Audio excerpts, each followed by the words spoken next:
All right, former gymnast and sexual assault survivor Rachael Denhollander set off one of the largest investigations of its kind in U.S. history. She was the first to publicly accuse former USA Gymnastics team doctor Larry Nassar of abuse. More than 150 survivors later came forward. Nassar was sentenced to up to 175 years in prison. Denhollander was 15 years old when she was first treated by Nassar. She gave the last victim impact statement at his trial last year. This is what it looks like when institutions create a culture where a predator can flourish unafraid and unabated. And this is what it looks like when people in authority refuse to listen, put friendships in front of the truth, fail to create or enforce proper policy, and fail to hold enablers accountable. This is what it looks like. This is what it looks like indeed. In her new book, Denhollander explains what led her to speak out against her abuser. It's called What is a Girl Worth? Love the title. My story of breaking the silence and exposing the truth about Larry Nasser and USA Gymnastics. She's also written a children's book called How Much is a Little Girl Worth? Rachael Denhollander joins us first on CBS This Morning. Rachel, welcome. Thank you. I have to say, your book was chilling, graphic, and heartbreaking to read. But I love that you really took us inside the room, because here you are, 15 years old, and you get an appointment with the doctor who's called the best of the best. Yeah. And on that very first visit, you are abused. What happens? Larry began penetrating me on the very first visit, and I think this is something that we really need to take away from this story, is the role that the community plays. Because the reality is, I didn't just trust my abuser. I trusted the institutions that surrounded him. I trusted the community that surrounded him. I knew as I was laying there, I was not his first victim. But as you're walking down to his office, there's all these pictures of Olympians that are smiling, so you're thinking, they're all coming here.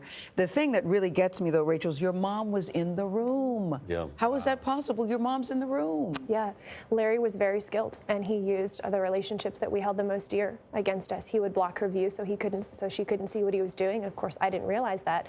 Yeah, and my thought process was, there's no way that someone hasn't described to MSU and to USAG what Larry's doing. And if there's any question about this treatment, surely someone would do something. And I trusted not just Larry, I trusted the institutions and the authority figures that surrounded him. And I didn't realize at 15 how misplaced that trust was. But you also write, you went through something similar in your own church.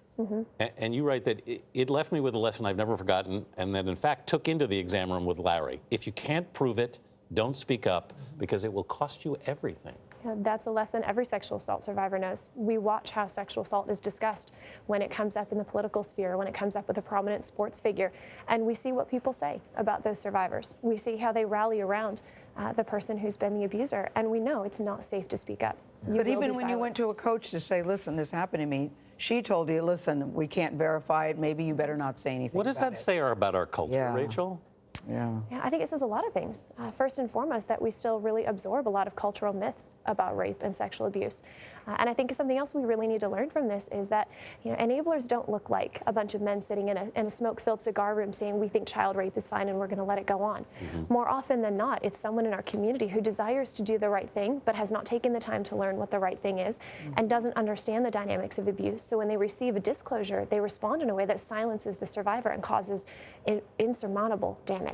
So Michigan State, which was under a dozen federal and state investigations, told us in a statement that for the investigations that have concluded, we are fully committed to accepting the responsibility of change and accountability in the findings and reports. What does responsibility and accountability look like to you? Has it happened yet? It absolutely has not happened, not with either organization. Every investigation that's been done, they either have refused to comply with by not waiving attorney-client privilege and releasing the facts, or it's been done with significant arm twisting. Taking responsibility looks like what I require my little children to do, to say, I am sorry that, and to identify the failures. And to identify the harm that was caused, and then ask, how can I make it right? He also said that he was terribly sorry. Larry Nasser said that he was terribly sorry, that he was ready, that he wanted healing. But at the end, when it came to sentencing, he took no responsibility. What did his words, you heard him plead guilty, and you heard him say he was terribly sorry. What did that mean to you after all of this? You know, to hear Larry admit what he did was a gift that I really never thought I would get. It's a gift that most survivors don't get, and I don't take that for granted. That being said, I had reached a point where my healing was no longer dependent on that, because when you're dealing with an abuser, you're dealing with a consummate manipulator. And so I knew that my healing couldn't be dependent on what Larry said or did.